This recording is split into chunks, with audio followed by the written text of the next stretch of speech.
The bully stole her notebook and aimed to ruin me. I took it back and the first body fell 3 days later. Everyone called her Spacegirl.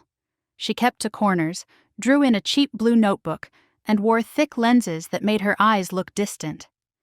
In grade 5, I had a goal that felt small and cowardly.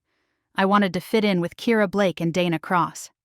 That day, I watched Kira lean over Spacegirl's desk at 12:18 p.m. in room 204, reach past those pale hands, and snatch the notebook as if it were trash. Kira mocked the drawing on the open page. She said it looked like a birthday card from a toddler. Dana laughed and tore out the sheet. The page showed a white unicorn with a tilted horn and exactly 28 tiny stars. Paper crumpled against the linoleum. I did nothing. My stomach pricked with heat. I told myself the teacher was too far and the bell would ring. I still felt my face burn when Spacegirl bent to pick up the book and moved like someone afraid to let her arms show. The teacher said she had not seen anything. A classmate muttered that Spacegirl liked the attention. Another kid said that kids like her asked for it. The janitor said he hated cleaning wet paper out of the mop head. After that, the pattern locked in like a bad song on repeat. At outdoor recess, Spacegirl sat under the same maple by the southeast fence, knees tucked, pencil scratching. Kira leaned on the trunk and breathed down at her without a reason beyond meanness. I drifted with them because drifting was easier than choosing.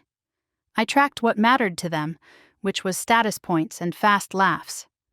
I forgot what mattered to me, which was not much yet. Spacegirl kept drawing. She kept silent. She kept turning to the margin of a page and marking times like 3:41 p.m. and 5:12 a.m., with tiny planets around them.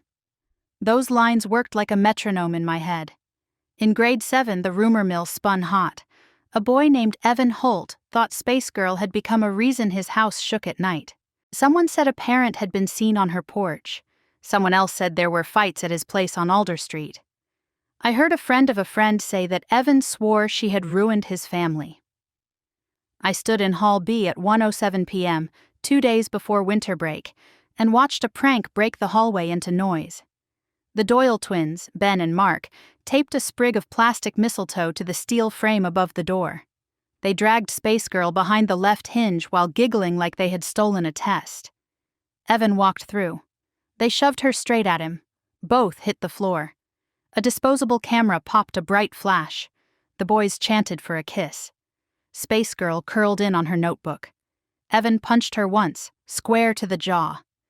The vice principal ran from